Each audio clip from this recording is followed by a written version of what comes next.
जय माता दी, जय श्री राम। आज हम गरुड़ पुराण के 15वें अध्याय का श्रवण करेंगे। गरुड़ जी ने कहा, धर्मात्मा व्यक्ति स्वर्ग के भोगों को भोगकर पुनः निर्मल कुल में उत्पन्न होता है। इसलिए माता के गर्भ में उसकी उत्पत्ति कैसे होती है, इस विषय में बताइए। हे करुणानिधि, पुण्य आत्मा पुरुष इस देह के विषय में जिस प्रकार विचार करता है वह मैं सुनना चाहता हूँ, मुझे बताइए। श्री भगवान ने कहा, हे तार्क्ष, तुमने ठीक पूछा है। मैं तुम्हें परम गोपनीय बात बताता हूँ, जिसे जान लेने मात्र से मनुष्य सर्वज्ञ हो जाता है। मैं तुम्हें शरीर के पारमार्थिक स्वरूप के विषय में बतलाता हूँ, जो ब्रह्मांड के गुणों से संपन्न है और योगियों के द्वारा धारण करने योग्य है। इस पारमार्थिक शरीर में जिस प्रकार योगी लोग षट्चक्र का चिंतन करते हैं और ब्रह्मारंध्र में सच्चिदानंद स्वरूप ब्रह्मा का ध्यान करते हैं, वह सब मुझसे सुनो। पुण्य आत्मा जीव पवित्र आचरण करने वाले और लक्ष्मी संपन्न ग्रस्तों के घर में जैसे उत्पन्न होता है और उसके पिता एवं माता के विधान तथा नियम जिस प्रकार के होते हैं, उनके विषयों में मैं तुमसे कहता हूँ। स्त्रियों के ऋतुकाल में 4 दिन तक उनका त्याग कर देना चाहिए। उतने समय तक उनका मुख भी नहीं देखना चाहिए, क्योंकि उस समय उनके शरीर में पाप का निवास रहता है। चौथे दिन वस्त्रों सहित स्नान करने के अनंतर वह नारी शुद्ध होती है तथा 1 सप्ताह के बाद पितरों एवं देवताओं के पूजन अर्चन तथा व्रत करने योग्य होती है। 1 सप्ताह के मध्य में जो गर्भ धारण होता है, उससे मलिन मनोवृत्ति वाली संतान का जन्म होता है। प्राय ऋतुकाल के 8वें दिन गर्भाधान से पुत्र की उत्पत्ति होती है। ऋतुकाल के अनंतर युग्म रात्रियों में गर्भाधान होने से पुत्र और अयुग्म रात्रियों में गर्भाधान से कन्या की उत्पत्ति होती है। इसलिए पूर्व की 7 रात्रियों को छोड़कर युग्म रात्रियों में ही समागम करना चाहिए। स्त्रियों के रजोदर्शन से सामान्यतः 16 रात्रियों तक ऋतुकाल बताया गया है। 14वीं रात्रि को गर्भधान होने पर गुणवान, भाग्यवान और धार्मिक पुत्री की उत्पत्ति होती है। 14वीं रात्रि को गर्भाधान होने पर गुणवान, भाग्यवान और धार्मिक पुत्र की उत्पत्ति होती है। प्राकृत जीवों को गर्भाधान के निमित्त उस रात्रि में गर्भाधान का अवसर प्राप्त नहीं होता। 5वें दिन स्त्री को मधुर भोजन करना चाहिए।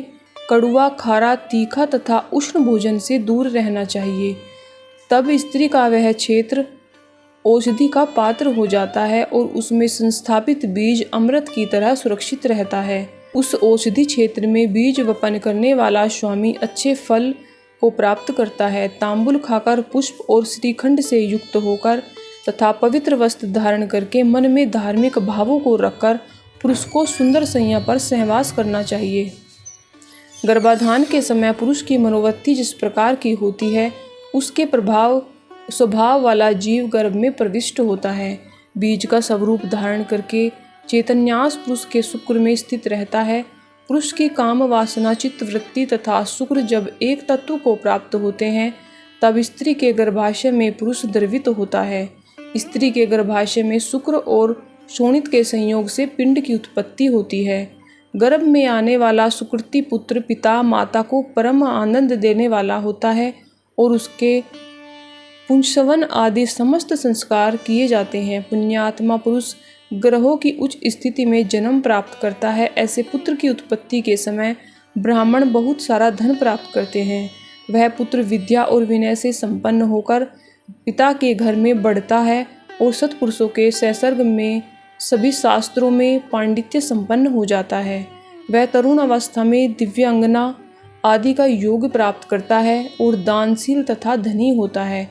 पूर्व में किए हुए तपस्या, तीर्थ सेवन आदि महापुण्यों के फल का उदय होने पर वह नित्यात्मा और अनात्मा के विषय पर विचार करने लगता है, जिससे उसे यह बोध होता है कि सांसारिक मनुष्य ब्रह्मस रस्सी में सर्प के आरोप की भांति वस्तु अर्थात सच्चिदानंद ब्रह्मा में अवस्तु अर्थात अज्ञान आदि जगत प्रपंच का अध्यारोप करता है। तब अपवाद से रस्सी में सर्प की भ्रांति के निराकरण पूर्वक रस्सी की वास्तविकता के ज्ञान के समान ब्रह्म रूपी सत्य वस्तु में अज्ञान आदि जगत प्रपंच की मिथ्या प्रतीति से दूर हो जाने पर ब्रह्मरूप सत्य वस्तु का सम्यक ज्ञान हो जाने पर वह उस सच्चिदानंद ब्रह्मा का चिंतन करने लगता है। सांसारिक पदार्थ रूप असत या अनात्म पदार्थों से अन्वित होने वाले इस ब्रह्मा के संग रहित शुद्ध स्वरूप के सम्यक बोध के लिए मैं तुम्हें इसके साथ अन्वित या संबद्ध प्रतीत होने वाले पृथ्वी आदि अनात्म वर्ग के अर्थात पंचभूतों आदि के गुणों को बतलाता हूँ। पृथ्वी, जल, अग्नि, वायु तथा आकाश ये स्थूलभूत कहे जाते हैं। यह शरीर इन्हीं 5 भूतों से बना है। हे खगेश्वर, त्वचा, हड्डियां, नाड़ियां, रोम तथा मांस ये 5 भूमि के गुण हैं। यह मैंने तुम्हें बतलाया है। लार, मूत्र, वीर्य, मज्जा तथा 5वां रक्त ये 5 जल के गुण कहे गए हैं। अब तेज के गुणों को सुनो। हे तार्क्ष, योगियों के द्वारा सर्वत्र क्षुधा, तृषा, आलस्य, निद्रा और कांति ये 5 गुण तेज के कहे गए हैं। सिकुड़ना, दौड़ना, लांघना, फैलाना तथा चेष्टा करना ये 5 गुण वायु के कहे गए हैं। घोष, छिद्र, गांभीर्य, श्रवण और सर्व संशय ये 5 गुण तुम्हें प्रयत्न पूर्वक आकाश के जानने चाहिए। पूर्व जन्म के कर्मों से अधिवासित मन, बुद्धि, अहंकार और चित्त यह अंतकरण तुष्ट कहा जाता है। श्रोत्र, त्वक, जिह्वा, चक्षु, नासिका ये ज्ञानेंद्रिया है तथा वाक, हाथ, पैर, गुदा और उपस्थ ये कर्मेंद्रिया है। दिशा, वायु, सूर्य, प्रचेता और अश्विनी कुमार ये ज्ञानेंद्रियों के तथा वहीन, इंद्र, विष्णु, मित्र तथा प्रजापति ये कर्मेंद्रियों के देवता कहे गए हैं। देह के मध्य में इड़ा, बिगला, सुषुम्ना, गांधारी, गजजीवा, पूषा, यशस्विनी, अलम्बुषा, कुहू और संकिनी ये 10 प्रधान नाड़ियाँ स्थित हैं। प्राण, अपान, समान, उदान तथा व्यान, नाग, कूर्म, कर्कल, देवदत्त और धनंजय ये 10 वायु हैं। हृदय में प्राण वायु, गुदा में अपान वायु, नाभि मंडल में समान वायु, कंठ देश में उदान वायु और संपूर्ण शरीर में व्यान वायु व्याप्त है। उद्गार में नाग वायु हेतु जिसके द्वारा उन्मीलन होता है वह कूर्म वायु कहा जाता है। कर्कल नामक वायु शुदा को उद्दीप्त करता है। देवदत्त नामक वायु जम्बाही करता है। सर्वव्यापी धनंजय वायु मृत्यु के पश्चात भी मृत शरीर को नहीं छोड़ता। ग्रास के रूप में खाया हुआ अन्न सभी प्राणियों के शरीर को पुष्ट करता है। उस पुष्टिकारक अन्न के सारांशभूत रस को व्यान नाम का वायु शरीर की सभी नाड़ियों में पहुंचाता है। उस वायु के द्वारा भुक्त आहार 2 भागों में विभक्त कर दिया जाता है। गुदा भाग में प्रविष्ट होकर सम्यक रूप से अन्न और जल को पृथक पृथक करके अग्नि के ऊपर जल और जल के ऊपर अन्न को करके अग्नि के नीचे वह प्राण वायु स्वतः स्थित होकर उस अग्नि को धीरे धीरे धोखता है। उसके द्वारा धोखे जाने पर अग्नि किट्ट और रस को पृथक पृथक कर देता है। तब वह व्यान वायु उस रस को संपूर्ण शरीर में पहुंचाता है। रस से पृथक किया जाता है। कीटक शरीर के कर्ण, नासिका आदि 12 छिद्रों से बाहर निकलता है। कान, आँख, नासिका, जीवा, दंत, नाभि, नख, गुदा, गुप्तांग तथा शिराएं और समस्त शरीर एवं लोम ये 12 मल के स्थान हैं। जैसे सूर्य के प्रकाश प्राप्त करके प्राणी अपने अपने कर्मों में प्रवृत्त होते हैं, उसी प्रकार ये सभी वायु अपने अपने कर्म में प्रवृत्त होते हैं। हे खग, अब नरदेह के 2 रूपों में विषय में सुनो।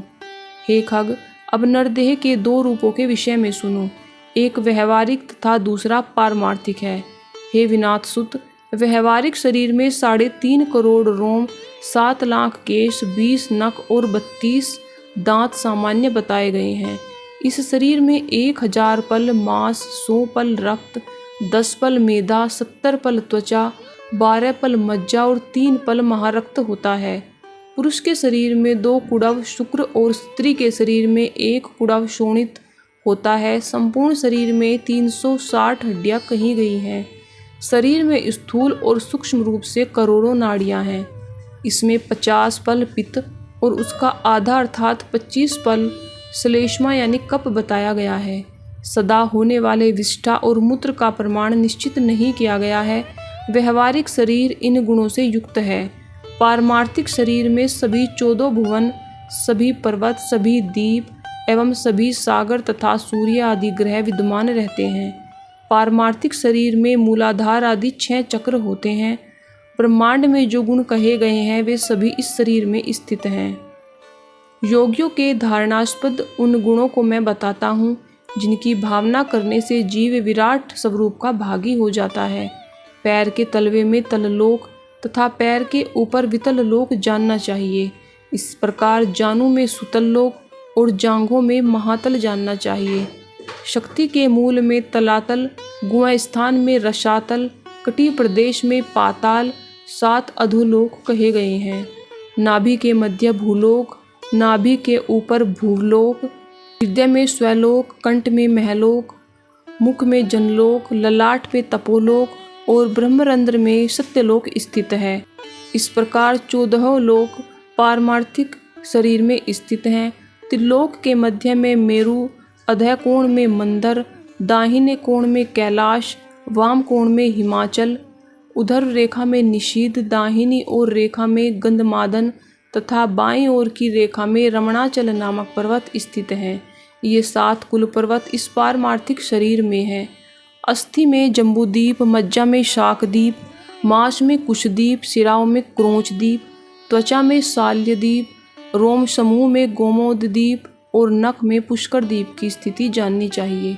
तत्पश्चात सागरों की स्थिति इस प्रकार है।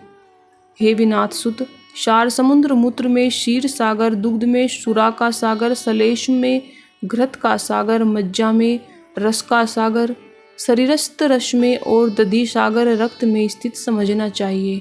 स्वादुदक सागर को लंबिका स्थान यानी कंठ के लटकते हुए भाग अथवा उपजीवा या काकल में समझना चाहिए।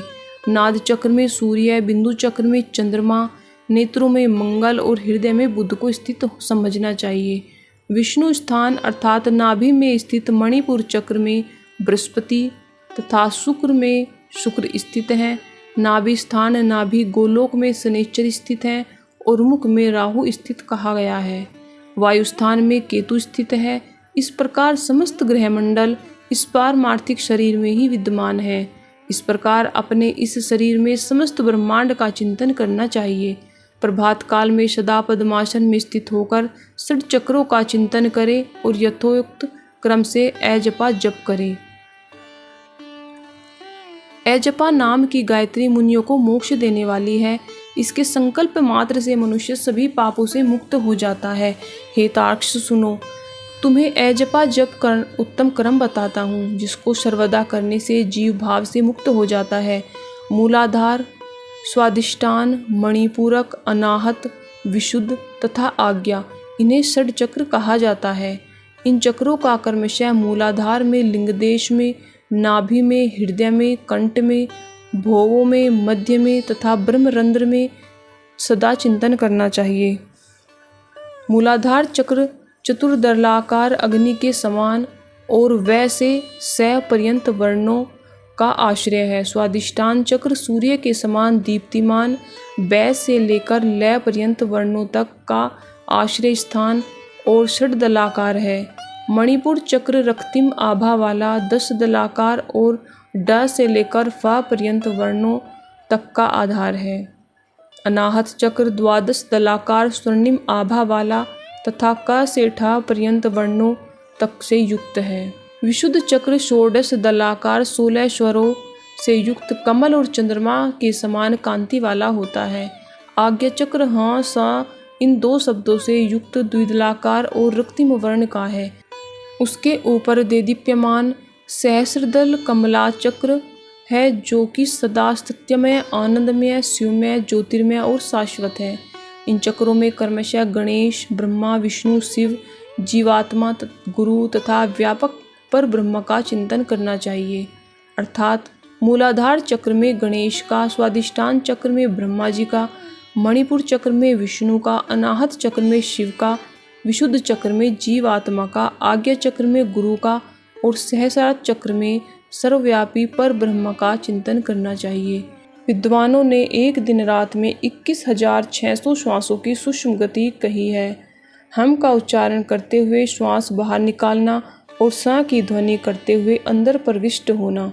दाय वेत्ता, अरुण आदि इन षडचक्रों में ब्रह्मायुक के रूप में स्थित गणेश आदि देवताओं का चिंतन करते हैं। शुक्र आदि मुनि भी अपने शिष्यों को इनका उपदेश देते हैं। अतः महापुरुषों की प्रवृत्ति को ध्यान में रखकर विद्वानों को सदा इन चक्रों में देवताओं का ध्यान करना चाहिए। सभी चक्रों में अनुभव्य भाव से उन देवताओं की मानस पूजा करके गुरु के उपदेश के अनुसार अजपा गायत्री का जप करना चाहिए।